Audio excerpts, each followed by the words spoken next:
फिर ठीक है।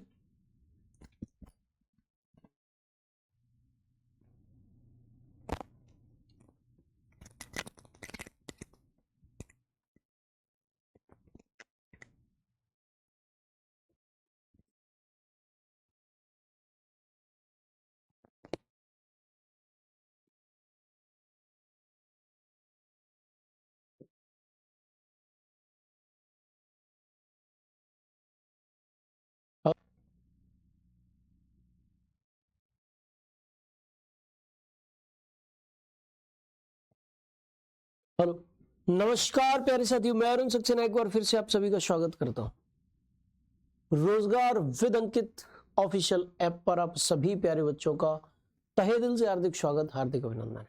शुभम कुमार जी, राहुल कुमार जी, अमित मिश्रा जी, खुशवंत सिंह जी, राहुल कुमार जी, हेमंत कुशवाहा जी, नीरज कुमार जी, रविंद्र कुमार यादव जी, सुनील कुमार स्वामी जी, धीरज कटारिया जी, सासा भाई जी, आनंद गौतम जी, मनु कुमारी जी, सुनील कुमार जी, अमन कुमार जी, विमल सोनी जी। चलिए, बहुत अच्छा, आप सभी लोग जुड़ चुके हैं क्लास से। एक बार फिर से स्वागत है सभी लोगों का। तो स्टार्ट करते हैं प्यारे बच्चे आज के सेशन को। और आज के सेशन में मैं जो टॉपिक आप लोगों को कराने वाला हूं, उस टॉपिक का नाम है भारत की बहुउद्देशीय परियोजनाएं। भारत की बहुउद्देशीय परियोजनाएं, मल्टीपर्पज प्रोजेक्ट्स ऑफ इंडिया। इस टॉपिक की शुरुआत आज मैं करूंगा आपके लिए, ठीक है जी। और सबसे पहले तो हम लोग यही चर्चा करेंगे कि आखिरकार बहुउद्देशीय परियोजना कहते किसे हैं, आखिरकार मल्टीपर्पज प्रोजेक्ट्स होता क्या है, इसकी चर्चा हम लोग करेंगे। मल्टीपर्पज प्रोजेक्ट, बहुउद्देशीय परियोजनाओं की। तो देखिए, बहुउद्देशीय परियोजनाओं की चर्चा करें। बहुउद्देशीय परियोजनाएं, बहुउद्देशीय परियोजनाएं, परियोजनाएं, मल्टीपर्पज प्रोजेक्ट्स, ठीक है जी, बहुउद्देशीय परियोजना। तो प्यारे बच्चों, बहुउद्देशीय परियोजनाओं की अगर हम चर्चा करेंगे आपके साथ, मल्टीपर्पज प्रोजेक्ट्स की चर्चा अगर हम आपके साथ करेंगे, तो एक तो शब्द है बहु, यानी कि बहुत सारे, बहुत सारे। और एक शब्द है उद्देश्य, यानी कि बहुत सारे उद्देश्यों को पूरा करने वाली परियोजनाएं। एक ऐसी परियोजना जिनसे एक साथ बहुत सारे उद्देश्यों को पूरा किया जा सकता है, उनको कहते हैं बहुउद्देशीय परियोजनाएं। उनको क्या कहा जाता है? बहुउद्देशीय परियोजना कहा जाता है। ऐसे कौन कौन से उद्देश्य हैं, क्या किया जाता है इसमें? इसमें जैसे मान लीजिए कोई नदी बह रही है, ये नदी है। अब नदी के रास्ते में क्या किया जाता है कि डैम बना दिया जाता है। क्या बना देते हैं? डैम। डैम बना दिया जाता है, डैम बना दिया गया। और नदी के रास्ते में जो बांध बनाया गया, उस बांध की मदद से क्या क्या काम हो रहा है? एक तो बाढ़ पर नियंत्रण हो रहा है, एक बाढ़ पर नियंत्रण हो रहा है, बाढ़ नियंत्रण, फ्लड कंट्रोल, ठीक है जी। दूसरा, अब इसमें से नहरें निकाल दी गई, हमने नहरें निकाल दी, और नहरें निकालकर विभिन्न क्षेत्रों में हमने क्या कर दिया? सिंचाई के लिए, इरिगेशन फैसिलिटी के लिए जल उपलब्ध करा दिया। हमने क्या किया बच्चे? नहरें निकालकर जल उपलब्ध करा दिया, यानी कि सिंचाई की व्यवस्था कर दी, इरिगेशन फैसिलिटी उपलब्ध करा दी, ठीक है जी। एक काम हमने ये किया कि इस बांध के जस्ट पीछे एक झील बना दी, एक रिजर्वायर, एक तालाब बना दिया। कृत्रिम तालाब है, कृत्रिम झील है, आर्टिफिशियल लेक है। क्या बना दी? आर्टिफिशियल लेक बना दी। और ये जो आर्टिफिशियल लेक है, कृत्रिम झील जो है, मानव निर्मित झील जो है, ये पर्यटन का विकास करेगी। क्या करेगी? पर्यटन का विकास करेगी, टूरिज्म को डेवलप करेगी, ये वाली आर्टिफिशियल लेक जो है। और इस प्रकार से बहुत सारे उद्देश्यों को एक परियोजना के माध्यम से क्या किया जा रहा है? प्राप्त किया जा रहा है। और इसीलिए इस परियोजना को हम क्या कह रहे हैं? बहुउद्देशीय परियोजना, बहुउद्देशीय परियोजना कह रहे हैं, ठीक है जी। बहुत सारे लक्ष्यों को पूरा करने वाली परियोजना। बेटा मेरी तरफ से साउंड फुल रहता है एकदम से। अब आप यहां से तो कोई दिक्कत नहीं है साउंड में, बिल्कुल 1% भी दिक्कत नहीं है, बिल्कुल फुल है। मैंने एकदम से हाईएस्ट पे कर लिया है, बिल्कुल अपने चेहरे के पास ही माइक लगा दिया। लो और कर देता हूं, ठीक है भाई। तो बहुउद्देशीय परियोजना मेरे प्यारे बच्चों मैंने आपको बता दिया है। कल की क्लास की बोर्ड पीडीएफ नहीं मिली सर, बोर्ड पीडीएफ भी प्रोवाइड कराया करिए। बादल पांडे जी बोर्ड पीडीएफ तो मैं डेली उपलब्ध कराता हूँ, बाई चांस कल की नहीं मिली है तो मैं उसको उपलब्ध करवा दूंगा, ठीक है जी, करवा दूंगा बच्चे। अच्छा, बहुउद्देशीय परियोजनाओं की चर्चा हमने कर ली है आपके साथ, क्या होती है। अच्छा, एक साथ बहुत सारे लक्ष्यों को पूरा कर रही हैं ये परियोजना है बच्चे, और एक साथ बहुत सारे लक्ष्यों को ये पूरा कर रही हैं, इसीलिए इनको बहुउद्देशीय परियोजनाएं कहा जा रहा है। यहां पर लिखा हुआ है ऐसी परियोजनाएं जिनसे बहुत से उद्देश्यों जैसे बाढ़ नियंत्रण, पेयजल आपूर्ति, सिंचाई की सुविधा, पर्यटन आदि की पूर्ति की जा सकती है, बहुउद्देशीय परियोजनाएं कहलाती हैं। बोलो प्यारे बच्चे क्या कहलाती हैं? बहुउद्देशीय परियोजनाएं कहलाती हैं, मल्टीपर्पज प्रोजेक्ट्स कहलाती हैं, ठीक है जी। अच्छा, ये इतनी महत्वपूर्ण है क्योंकि बहुत सारे लक्ष्यों को पूरा कर रही है, महत्वपूर्ण भी है, और ये इतनी ज्यादा महत्वपूर्ण है, इतनी ज्यादा महत्वपूर्ण है कि हमने क्या किया है, हमने मेरे प्यारे बच्चे, जो हमारे प्रधानमंत्री जी थे, पूर्व प्रधानमंत्री जवाहरलाल नेहरू जी, उन्होंने इसको मंदिर तक की संज्ञा दे दी है, आधुनिक भारत का तीर्थ कह दिया है। किसको? इन बहुउद्देशीय परियोजनाओं को जवाहरलाल नेहरू जी ने आधुनिक भारत का तीर्थ कहा, आधुनिक भारत का मंदिर कहा है, ठीक है जी। अब हम यहां से क्वेश्चन कैसे पूछे जाएंगे? सबसे पहले क्वेश्चन आएगा कुछ महत्वपूर्ण परियोजनाओं की विशेषता से, जैसे कौन सी परियोजना किस नदी से संबंधित है, कौन से राज्य उससे लाभान्वित हो रहे हैं, यह क्वेश्चन आपसे पूछा जा सकता है। जैसे भारत का सबसे ऊंचा बांध कौन सा है, भारत का सबसे लंबा बांध कौन सा है, पहली बहुउद्देशीय परियोजना कौन सी है, यानी बहुउद्देशीय परियोजनाओं की विशेषताएं जो है वो पूछी जा सकती हैं, ठीक है जी। नितिन गुप्ता जी वीडियो तो लाइव है बेटा, अभी तो विश्वास नहीं हो रहा हो तो पता नहीं है। धनंजय गुप्ता जी आपको कौन सा शब्द समझ में नहीं आया वो मुझे बता दो, ये शब्द समझ में नहीं आया, मैं दोबारा समझा दूंगा। रिकॉर्डेड क्लास ओपन नहीं हो रहा बेटा, ये तो मेरे हो सकता है एप्लीकेशन में कुछ टेक्निकल इश्यू हो, मैं इस संबंध में कुछ नहीं कर पाऊंगा, मैं तो पढ़ाता ही हूँ भाई, है ना। मेरा नाम बताइए। अच्छा छोटन कुमार जी, तुम्हारा नाम भी बता देंगे भाई चलो बहुत अच्छा, पढ़ा रहे ही गुरुजी।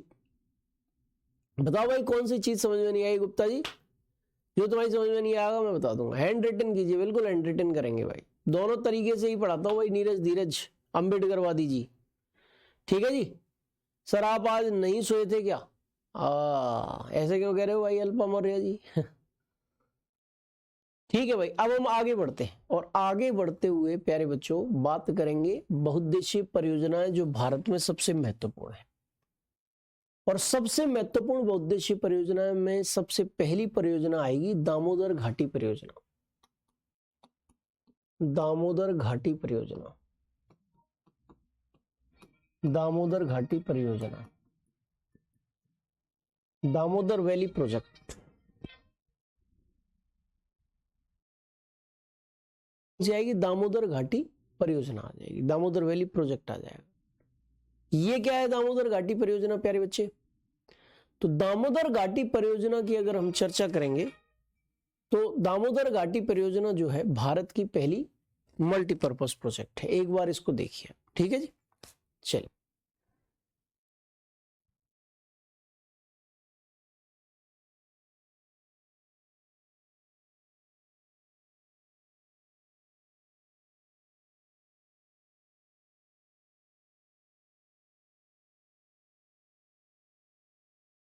तो दामोदर घाटी परियोजना के बारे में मैं कुछ बता रहा था, यहां पर आप अच्छी तरीके से सारी चीजों को देख सकते हैं। दामोदर घाटी परियोजना की अगर हम बात करें बच्चे, तो छोटा नागपुर पठार से एक जगह है झारखंड में, छोटा नागपुर पठार, छोटा नागपुर पठार। और इधर गंगा नदी बह रही है, गंगा की एक वितरिका नीचे की ओर गई है हुगली, और एक वितरिका चली गई है कहां पर, बांग्लादेश में। और ये जो वितरिका बांग्लादेश में गई है वो है भागीरथी, और इसको बांग्लादेश में क्या कहते हैं, पद्मा कहते हैं। ठीक है जी। तो छोटा नागपुर पठार से एक नदी निकलती है और उस नदी का नाम है दामोदर नदी। दामोदर नदी नाम है उस नदी का, छोटा नागपुर पठार से निकलती है। ठीक है जी। क्या, छोटा नागपुर पठार से ये नदी निकलती है, नाम है दामोदर नदी। इसी दामोदर नदी पर एक परियोजना स्थित है जिसे दामोदर घाटी परियोजना कहते हैं। दामोदर घाटी परियोजना की बच्चों अगर हम चर्चा करेंगे तो ये पहली बात दामोदर नदी से संबंधित है, यानी कि दामोदर नदी पर है। और दामोदर नदी को प्यारे बच्चे क्या कहते हैं, पश्चिम बंगाल का शोक कहते हैं, बंगाल का शोक कहते हैं दामोदर नदी को। शोक किसी भी नदी को जब कहा जाता है जब वो नदी उस क्षेत्र में बाढ़ लाने का काम करती है, फ्लड लाने का काम करती है। अच्छा, दामोदर के बाद मेरे प्यारे बच्चे ये परियोजना किन किन राज्यों को प्रभावित कर रही है, लाभान्वित कर रही है, पश्चिम बंगाल को लाभान्वित कर रही है, पश्चिम बंगाल को लाभान्वित कर रही है ये जो आपकी दामोदर नदी है। पश्चिम बंगाल के अलावा अगर हम बात करें तो बिहार है, झारखंड है, ये सारे के सारे राज्य जो है इससे क्या हो रहे हैं, लाभान्वित हो रहे हैं। इससे क्या प्राप्त कर रहे हैं, लाभ प्राप्त कर रहे हैं। क्या प्राप्त कर रहे हैं बेटा, लाभ को प्राप्त कर रहे हैं। ठीक है जी। दामोदर नदी से संबंधित है, पश्चिम बंगाल, बिहार और झारखंड की संयुक्त परियोजना है। अच्छा, इसके बाद हम बात करेंगे मेरे प्यारे बच्चे इस परियोजना से संबंधित एक बात की, तो ये ध्यान रखो, ये भारत की पहली बहुउद्देशीय परियोजना है, पहली बहुउद्देशीय परियोजना, पहली बहुउद्देशीय परियोजना, first multipurpose project of India. ये भारत की पहली बहुउद्देशीय परियोजना है, ये भारत में फर्स्ट मल्टीपर्पज प्रोजेक्ट है, ये भी ध्यान रखिएगा। बहुउद्देशीय परियोजना पहली है, स्वतंत्र भारत की है, लेकिन ठीक है जी, स्वतंत्र भारत की, यानी कि स्वतंत्रता के पश्चात स्वतंत्र भारत की पहली बहुउद्देशीय परियोजना है। इसका विकास किस नदी घाटी के आधार पर किया गया था, तो प्यारे बच्चे इसका विकास यूएसए की एक टेनेसी वैली प्रोजेक्ट था, टेनेसी घाटी परियोजना, टेनेसी घाटी परियोजना, टेनेसी वैली प्रोजेक्ट, और ये कहां की है, यूएसए की। इसके आधार पर दामोदर घाटी परियोजना का विकास किया गया था, टेनेसी वैली प्रोजेक्ट के आधार पर, टेनेसी घाटी परियोजना के आधार पर इसका विकास किया गया था बच्चों। क्लियर है। अच्छा, इसके बाद अगर हम बात करेंगे प्यारे बेटा, तो ये टेनेसी घाटी परियोजना के आधार पर विकसित है, और इसका विकास करने के लिए 1948 में दामोदर घाटी निगम की स्थापना की गई थी, दामोदर घाटी निगम की स्थापना की गई थी, दामोदर घाटी निगम की स्थापना की गई थी, दामोदर वैली कॉरपोरेशन की स्थापना की गई थी, जिसे डीवीसी के नाम से हम पुकारते हैं, डीवीसी के नाम से हम लोग पुकारते हैं बच्चों। ठीक है जी। अच्छा, इस परियोजना के तहत लगभग कितने बांध बनाए गए हैं, एक क्वेश्चन और आ सकता है कि इस परियोजना के तहत तिलैया, मैथान, बोकारो, तिलैया, मैथान, बाल पहाड़ी, पंचेत पहाड़ी है, दुर्गापुर, इन जगहों पर बांध बनाए गए हैं। लगभग 8 बांध बनाए गए हैं इस घाटी परियोजना के तहत। तो ये सारे के सारे क्वेश्चंस हैं आपके दामोदर घाटी परियोजना से संबंधित। किस नदी से संबंधित है, तो दामोदर नदी से। कौन कौन से राज्य लाभान्वित हो रहे हैं, तो पश्चिम बंगाल, बिहार, झारखंड। स्वतंत्र भारत की पहली बहुउद्देशीय परियोजना कौन सी है, तो दामोदर घाटी परियोजना है। और ये से किस घाटी परियोजना के आधार पर विकसित किया गया है, तो टेनेसी घाटी परियोजना के आधार पर विकसित किया गया है। कितने बांध इसमें बनाए गए हैं, तो 8 बांध बनाए गए हैं। और ये जो है बच्चों, इसको विकसित करने के लिए, इसका विकास करने के लिए क्या बनाया गया? तो 1948 में दामोदर घाटी निगम की स्थापना की गई थी बच्चों। क्लियर है? चलिए, इसके बाद यहाँ पर मैंने अच्छी तरीके से आपको समझाया है, एक बार फिर से भी आप लिखित तौर पर देख सकते हो। स्वतंत्र भारत की पहली बहुउद्देशीय परियोजना है। अब बहुत सारे बच्चे कहते हैं कि लिख के समझाया करो। अब मैं उनसे ये कहना चाहता हूं कि मैं कभी भी कोई चीज डायरेक्ट पीडीएफ से पढ़ाता ही नहीं। सबसे पहले मैं आपको लिखित तौर पर ही समझाता हूं, फिर रिवीजन के लिए पीडीएफ में आपको कराता हूं कि भैया ये एकदम से रिवीजन कर लो एक बार फिर से। हर चीज 2-2 3-3 बार तुम्हें मिलती है। इससे बढ़िया बेसिक का कोई तरीका नहीं है। और इसमें अंग्रेजी, हिंदी सभी माध्यम के बच्चे कवर हो जाते हैं। तो मेरे अनुसार भाई इससे बेटर कोई वे नहीं हो सकता। फिर भी अगर कोई गलती हो, कोई संशोधन की आवश्यकता हो, तो आपके सुझाव सादर आमंत्रित हैं। ठीक है जी। 1948 ईस्वी में यूएसए की टेनेसी घाटी परियोजना के आधार पर इसका विकास करने के लिए दामोदर घाटी निगम की स्थापना की गई बच्चों। ये परियोजना दामोदर नदी पर है। झारखंड, पश्चिम बंगाल और बिहार राज्यों की संयुक्त परियोजना है। इस परियोजना के तहत बाल पहाड़ी, पंचेत पहाड़ी, बोकारो, तिलैया, मैथान, दुर्गापुर समेत 8 बांध बनाए गए हैं। ठीक है, इन जगहों पर 8 बांध जो है बनाए गए हैं इस परियोजना के तहत। ये सारी चीजें मैंने आप लोगों को बताई हैं। इसके बाद हम लोग सीधे चर्चा करेंगे बच्चे भाखड़ा नांगल बांध परियोजना की। भाखड़ा नांगल डैम प्रोजेक्ट की चर्चा हम लोग करेंगे। आपने क्वेश्चन आपसे पूछा जाता है कि भारत का सबसे ऊंचा गुरुत्वीय बांध कौन सा है? आप आंसर लगाते हैं कि भारत का सबसे ऊंचा गुरुत्वीय बांध भाखड़ा नांगल बांध है। कौन सा बांध है? भाखड़ा नांगल बांध है। ये भारत का सबसे ऊंचा गुरुत्वीय बांध है। ठीक है जी। चलिए, तो यहां पर आप भाखड़ा नांगल बांध परियोजना के बारे में देखिए। पहली बात तो मेरे प्यारे बच्चे, ये सतलज नदी से संबंधित है। ये रही, देखिए सतलज नदी जा रही है, ये सतलज नदी ये जा रही है, ये रही। और सतलज नदी पर 2 बांध बने हुए हैं। इनमें से एक बांध नांगल बांध है, एक बांध भाखड़ा बांध है। ये कौन सा बांध है? भाखड़ा बांध है, भाखड़ा बांध। और दूसरा बांध कौन सा है? दूसरा बांध है नांगल बांध। नांगल बांध दूसरा बांध है। एक बांध है भाखड़ा बांध, दूसरा बांध है नांगल बांध। दोनों मिलकर संयुक्त रूप से कहलाते हैं भाखड़ा नांगल बांध। दोनों मिलकर संयुक्त रूप से क्या कहलाते हैं? भाखड़ा नांगल बांध कहलाते हैं संयुक्त रूप से बच्चों। बोलो क्लियर है कि नहीं? भाखड़ा नांगल बांध कहा जाता है। अच्छा प्यारे साथियों, अगर हम चर्चा करें, ये दोनों मिलकर भाखड़ा नांगल बांध कहलाते हैं। इनमें भाखड़ा बांध मेरे प्यारे बच्चे कहां पर है? तो ये हिमाचल प्रदेश में है। और नांगल बांध कहां पर है? तो नांगल बांध पंजाब में है। ठीक है जी। भाखड़ा नांगल बांध दोनों अलग अलग है।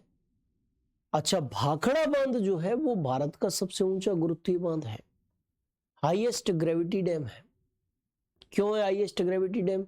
इसकी ऊंचाई 226 मीटर है। इसकी ऊंचाई 226 मीटर है। 2 to 6 मीटर्स इसकी हाइट है, इसकी ऊंचाई है। क्या है इसकी हाइट जो है? 2 to 6 मीटर से 226 मीटर इसकी ऊंचाई है बच्चों।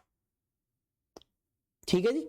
अच्छा, अब हम बात करें इस बांध की, तो मैंने क्या एक शब्द लिखा? सबसे ऊंचा गुरुत्वीय बांध। सबसे ऊंचा गुरुत्वीय बांध,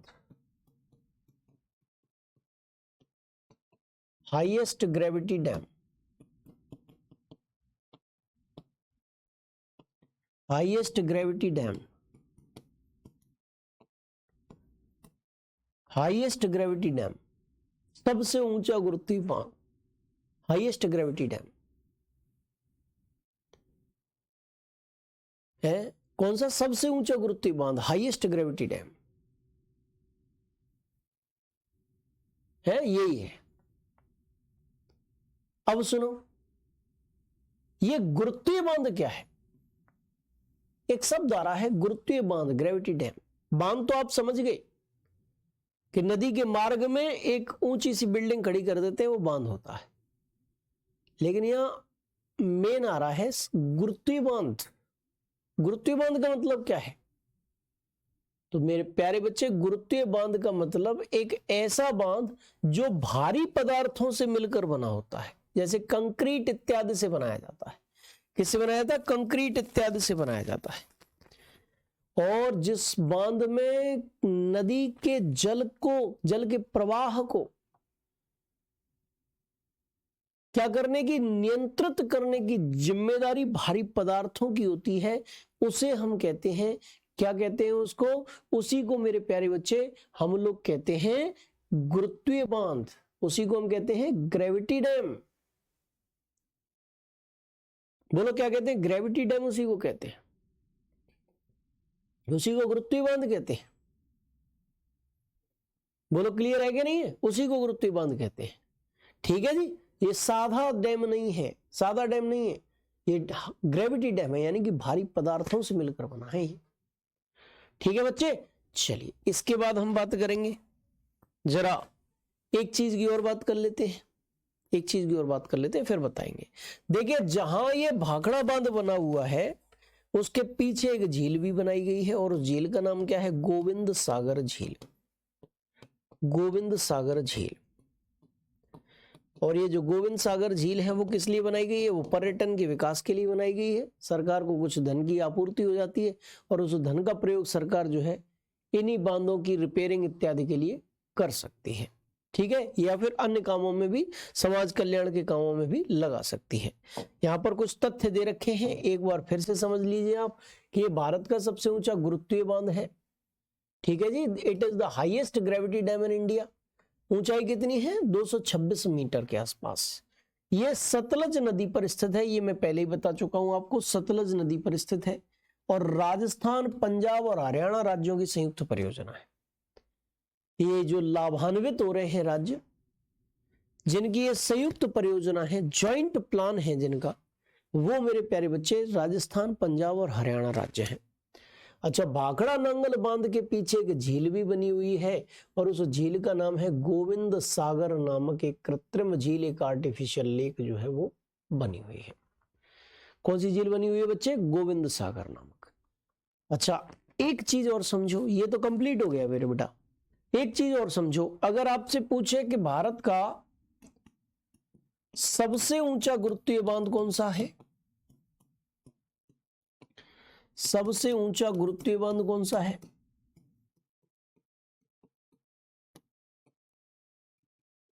highest gravity dam of India कौन सा है?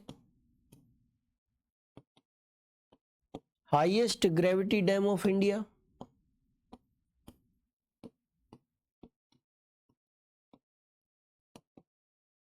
Highest gravity dam of India कौन सा है? आपने आंसर लगा दिया, भाखड़ा नांगल बांध। भाखड़ा नांगल बांध, भाखड़ा नांगल बांध। ये लो भैया, भारत का सबसे ऊंचा गुरुत्वीय बांध है। ठीक है, भाखड़ा नांगल बांध। क्लियर हो गया? अच्छा, इसके बाद सुनो, इसके बाद नेक्स्ट चीज है कि भारत का सबसे ऊंचा गुरुत्वीय बांध हो गया। अब भारत का सबसे ऊंचा बांध कौन सा है? भारत का सबसे ऊंचा बांध कौन सा है? अगर ये क्वेश्चन आ जाए तो आंसर क्या लगाओगे? भारत का सबसे ऊंचा बांध कौन सा है? हाईएस्ट डैम ऑफ इंडिया,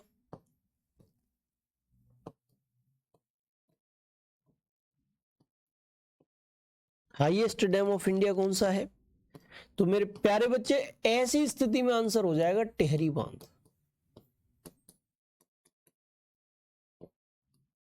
ऐसी स्थिति में जो राइट आंसर होगा वो क्या होगा? वो टिहरी बांध राइट आंसर हो जाएगा।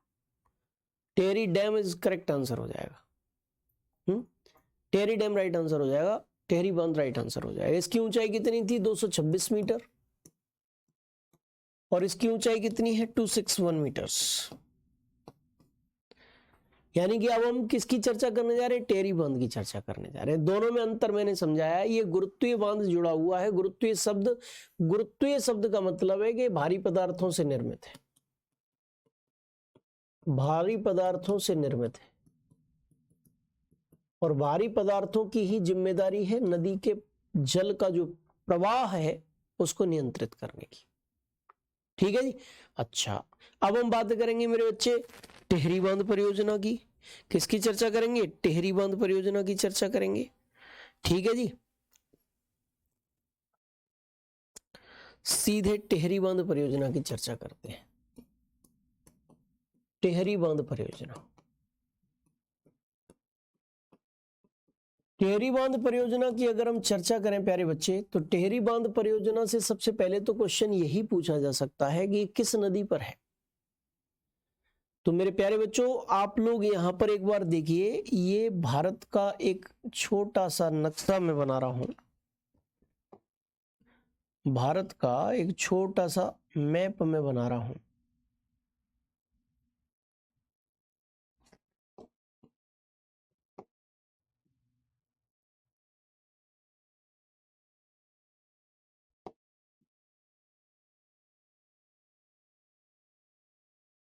ये भारत का छोटा सा मैप है।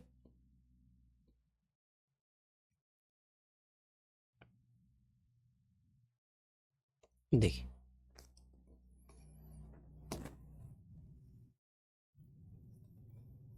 ठीक है, यहां पर उत्तराखंड राज्य है। कौन सा राज्य है ये? उत्तराखंड। और उत्तराखंड राज्य में भागीरथी नदी पर एक नदी है भागीरथी। इस भागीरथी नदी से एक नदी मिलती है बिलांगना। भागीरथी और बिलांगना नदियों के संगम से 1.5 किलोमीटर नीचे, ठीक है, इनका संगम यहां हो रहा है और यहां पर बांध जो है 1.5 किलोमीटर नीचे है। नाम क्या है? टिहरी बांध। टिहरी बांध है भागीरथी और बिलांगना नदियों के संगम से 1.5 किलोमीटर नीचे। और आपसे क्वेश्चन पूछा जाएगा, नहीं साहब एक ही नदी बतानी है हमें, तो कौन सी नदी पर है गुरुजी? ये भागीरथी नदी, आंसर लगा देना, ये भागीरथी नदी पर है। ठीक है जी, ये भागीरथी और बिलांगना नदियों के संगम से, भागीरथी और बिलांगना नदियों के संगम से, इस संगम से 1.5 किलोमीटर नीचे है, 1.5 किलोमीटर नीचे है और नाम है इसका टिहरी बांध। प्यारे बच्चा, नाम क्या है इसका? टिहरी बांध। टिहरी डैम इसका नाम है, टिहरी बांध इसका नाम है। ठीक है जी, टिहरी बांध नाम है। और टिहरी बांध के पीछे एक झील बनाई गई है और उस झील का नाम क्या है? स्वामी रामतीर्थ सागर झील। स्वामी रामतीर्थ सागर झील।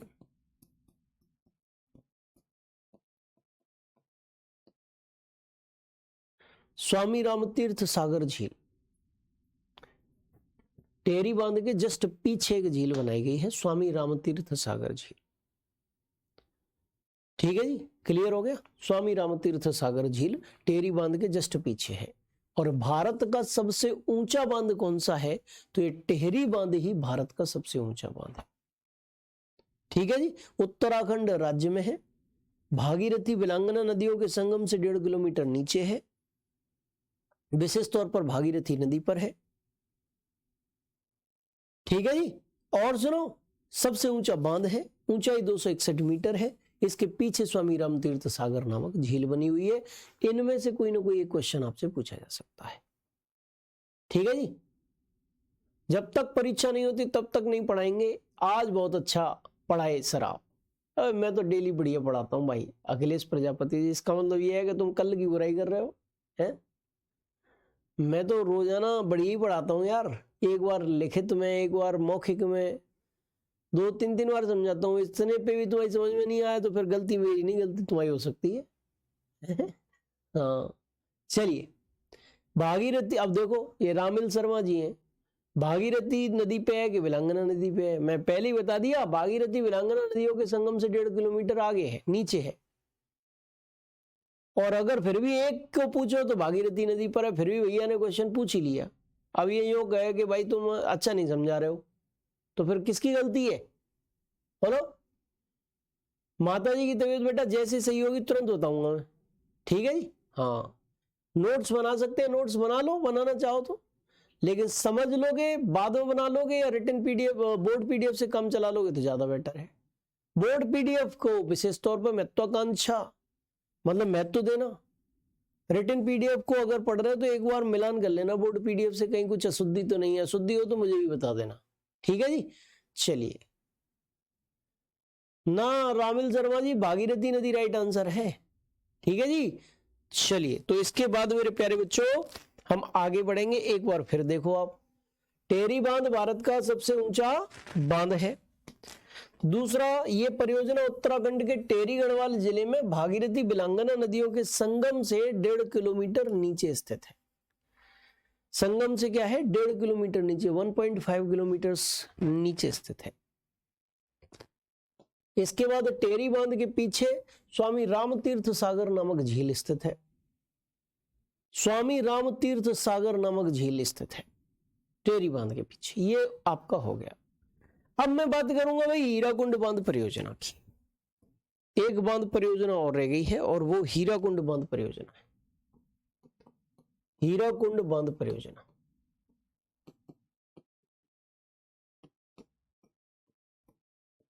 हीराकुंड बांध परियोजना, इसकी हम चर्चा करेंगे, हीराकुंड बांध परियोजना की। तो मेरे प्यारे बच्चे हीराकुंड बांध परियोजना की बात करें, हीराकुंड डैम प्रोजेक्ट की बात करें, तो हीराकुंड बांध परियोजना मेरे प्यारे बच्चे कहां पर है, तो ये स्थित है ओडिशा राज्य में। यहां पर एक राज्य है आपका ओडिशा, ये ओडिशा है। ओडिशा राज्य में महानदी पर स्थित है ये, ओडिशा राज्य में महानदी पर स्थित है, ठीक है जी। ये आई आपकी महानदी, कौन सी नदी है ये, महानदी है, महानदी है। ये राज्य कौन सा है, ओडिशा है, ठीक है जी। और यहां पर आपकी एक परियोजना स्थित है और उस परियोजना का नाम क्या है, उस परियोजना का नाम है हीराकुंड बांध परियोजना। हीराकुंड बांध परियोजना,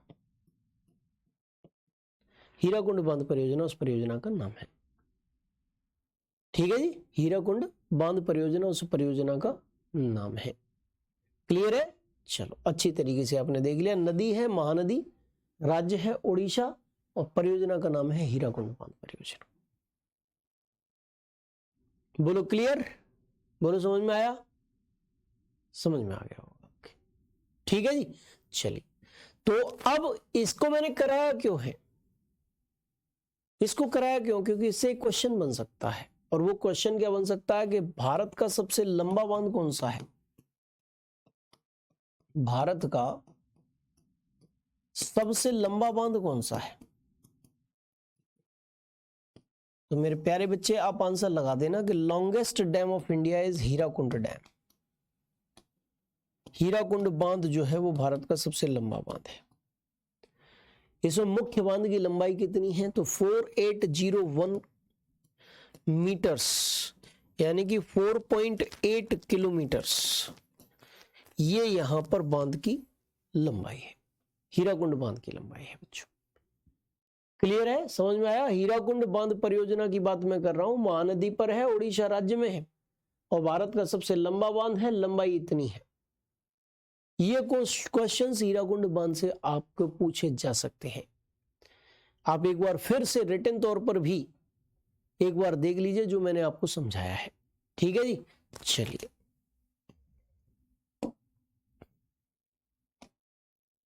देखो, भारत का सबसे लंबा बांध हीराकुंड बांध है, पहला प्रश्न, पहला तथ्य बन सकता है। यह बांध ओडिशा में, कहां पर, ओडिशा राज्य में, किस नदी पर, महानदी पर है। और इस बांध के बनने से पहले महानदी को ओडिशा का शोक कहा जाता था, ये मैं पहले ही बता चुका हूं। किस नदी को, महानदी को क्या कहा जाता था, ओडिशा का शोक।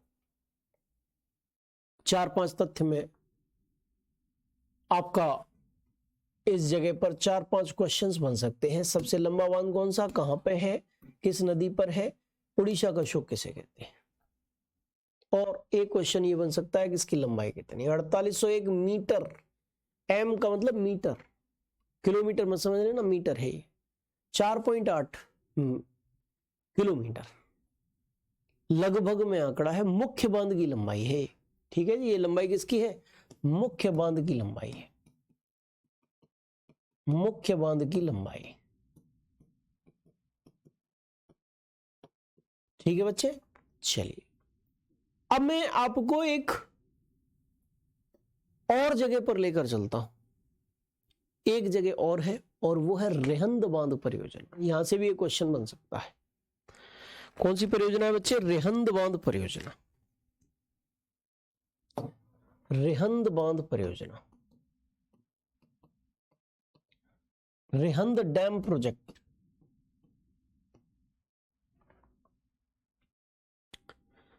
प्यारे बच्चे, रेहंद बांध परियोजना की चर्चा अगर आपसे की जाए,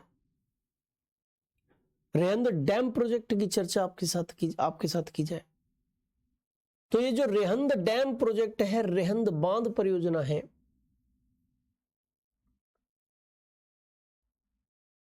देखिए रेहंद बांध परियोजना है,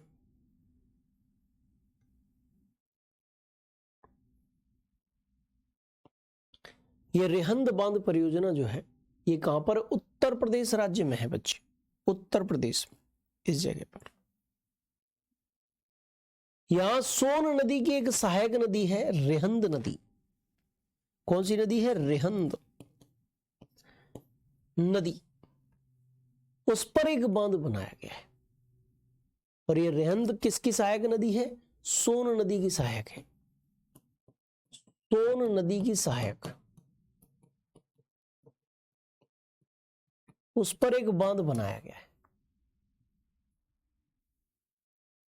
और ये रेहंद बांध के कारण जो बिजली की पैदावार होती है उसकी स्थानीय आपूर्ति कर दी जाती है। रेणुकूट में एक एल्यूमिनियम संयंत्र है हिंडाल्को का, उसको, क्योंकि एल्यूमिनियम उद्योग में बिजली की खपत बहुत होती है, ज्यादातर एल्यूमिनियम उद्योग के कारखाने वहीं स्थित है जहां बिजली की ज्यादा से ज्यादा आपूर्ति उसको हो सके।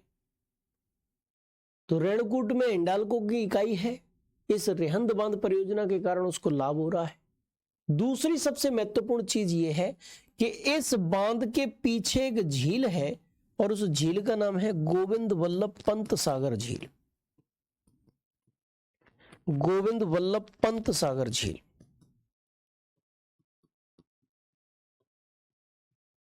यह सबसे इंपॉर्टेंट चीज है। आपको मैं पहले ही बता चुका हूं कि भारत की सबसे बड़ी कृत्रिम झील कौन सी है, लार्जेस्ट आर्टिफिशियल लेक कौन सी है? तो गोविंद वल्लभ पंत सागर झील ही लार्जेस्ट आर्टिफिशियल लेक है बच्चों। रेहंद नदी सोन की सहायक है। यह बांध यूपी के सोनभद्र जिले में रेहंद नदी पर है और इस बांध के पीछे गोविंद वल्लभ पंत सागर नामक एक कृत्रिम झील है जो भारत की सबसे बड़ी कृत्रिम झील है। क्या है? जो भारत की सबसे बड़ी कृत्रिम झील है, भारत की सबसे बड़ी कृत्रिम झील, सबसे बड़ी कृत्रिम झील है, largest artificial lake of India, largest artificial lake of India.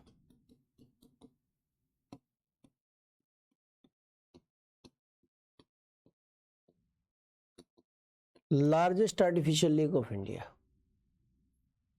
ठीक है जी, अच्छी तरीके से देख लो, क्लियर है? ठीक है, तो ये कुछ महत्वपूर्ण बहुउद्देशीय परियोजनाएं थी। अभी बहुउद्देशीय परियोजना समाप्त मत मानिएगा, ये क्लास अभी कल भी चलेगी। यहां से आगे की चीजें जो है कल की क्लास में मैं आप लोगों को समझाऊंगा। अब इजाजत लेने का समय हो चुका है। ठीक है जी, आज पूरे मन से मैं डेली पढ़ा रहा हूं, पूरे मन से। कल की हुई क्लास में बहुत अच्छी तरीके से समझाने का प्रयत्न किया था। दो बार हर चीज आप लोगों को देखने को मिलती है और आज तो दो से ज्यादा ही बार समझाने का प्रयत्न किया है। कल इसी क्रम को जारी रखेंगे।